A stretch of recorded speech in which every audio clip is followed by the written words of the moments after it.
A few weeks ago, I shared what I called my biggest downsizing mistake, moving from a ranch style home into a condo.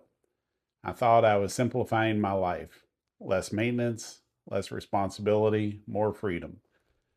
But what I didn't expect was how much I would miss the autonomy of my old house. Now, here's what surprised me even more: it wasn't just my story, it was yours. Hundreds of you commented sharing your own situations, trying to decide whether to stay where you are or make a move. Some of you said you're staying in your homes as long as possible. Others said moving to a condo or a 55 plus community was the best decision you ever made. And reading through all of that made me realize something. This isn't a simple decision. There's no perfect answer, but there are better questions. So today I want to share something I wish I had made before I made my move. A simple checklist to help you decide if your current home is really your forever home or if it might be time to make a change. And I'll be honest with you, there's one part of this checklist I completely ignored, and it's a big reason why I regret my decision. Now, before we get into it, if you find these kinds of real life retirement conversations helpful, go ahead and hit that like button and subscribe. Everything I share here comes from actually living this, not theory. By the way, I put this checklist together as a printable, and I'll link it below if you want to actually go through it. All right, let's get into it. The first thing I want you to think about is what I call the daily three. These are the three things that you're going to matter more than anything as you get older: stairs, entry, and your main living space. Let's start with stairs. I had a couple of comments from people saying they actually like having stairs. One person said it's their bone on bone exercise that keeps them moving, and I get that. But the real question isn't how you feel about stairs today. It's what happens if something changes tomorrow. Could you install a second railing? Could you put in a stair lift? One viewer told me that they spent about $8,000 on a chairlift instead of moving, and for them, it was worth every penny. That's a lot cheaper than selling your home, paying fees, and starting over somewhere else. Next is entryways. Can you get into your home without steps from your garage or your front door? Because one fall, one bad knee, and those steps become a real problem. And then there's the big one. Can you live entirely on one level? Bedroom, bathroom, kitchen, laundry. If something changed tomorrow, could you stay in your home without needing the upstairs? If the answer is no, that doesn't mean you have to move, but it does mean you need a plan. All right, the second thing on this checklist is something I didn't fully appreciate until after I moved, and that's the trade off between autonomy and convenience. When you move into a condo or a community with an HOA, you're giving up some control. Now, for some people, that's a relief. No mowing, no snow removal, no exterior maintenance. That's the convenience side. But here's the other side. You don't get to make all the decisions anymore. What color your door can be, what kind of changes you can make, whether you can have certain pets. And one comment stuck with me. Someone said in a condo, you're at the mercy of the board. And that hit me because it's true. You're relying on other people to make decisions about where you live.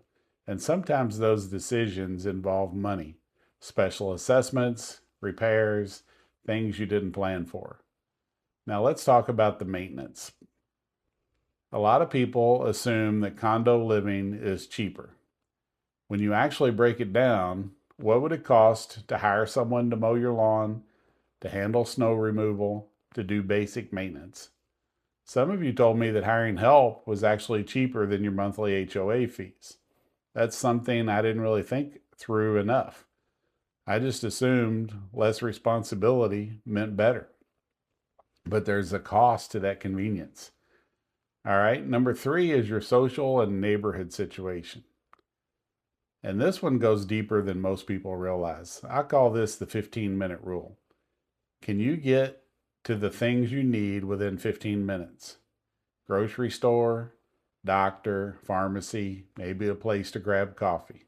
I'm not even talking about driving. Could you still get there with a short ride or even walk if you had to? Because even if you take an Uber, if you take a long distance Uber, it costs a lot more money to go across town than it does to go, 5 miles away.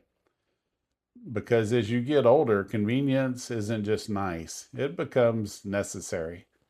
The next part of this is what I call neighborhood drift. Are your neighbors still people you know? Or has your neighborhood changed over time? Some people told me their neighborhoods turned into mostly rentals, and they didn't feel the same sense of community anymore. That matters more than you think. And then there's family.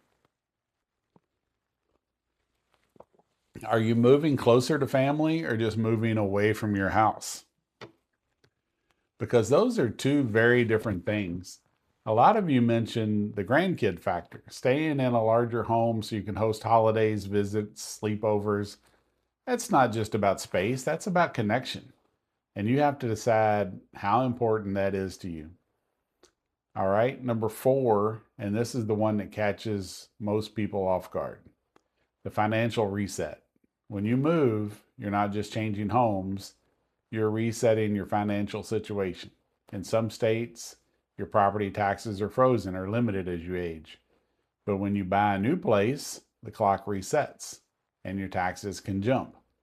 Then there's the actual cost of moving, realtor fees, closing cost, moving expenses, and then there's what I call the emotional cost, going through years, sometimes decades of stuff, deciding what stays and what goes. That's not easy. That part alone is enough to make some people stay where they are. And finally, this is the one I didn't fully understand until after I made my move, the emotional reality. Because this isn't just about a house. It's about your life, your routines, your memories, your identity. That home you've lived in for years, that's where things happened. Family dinners, holidays, everyday moments. And when you leave that, you don't just leave a structure, you leave a part of your story. Nobody really talks about that. But sometimes the hardest part of moving isn't the boxes, it's what you're leaving behind. And on the flip side, some people feel a huge sense of relief after moving, a fresh start, less weight, less responsibility. So again, there is no right answer. There's just the answer that fits your life. So here's the question I want to leave with you. If you had to decide today, would you stay or would you move? Put it in the comments, just one word, stay or move. I read every one of them. And if you've been through this already, your experience might help someone else who's trying to figure it out right now. And if you enjoy these kinds of honest conversations about retirement, there's a link below to my coffee club. That's where I share a little more behind the scenes and in a simple way to support the channel. I appreciate you being here, and I'll see you in the next one. Thanks for watching.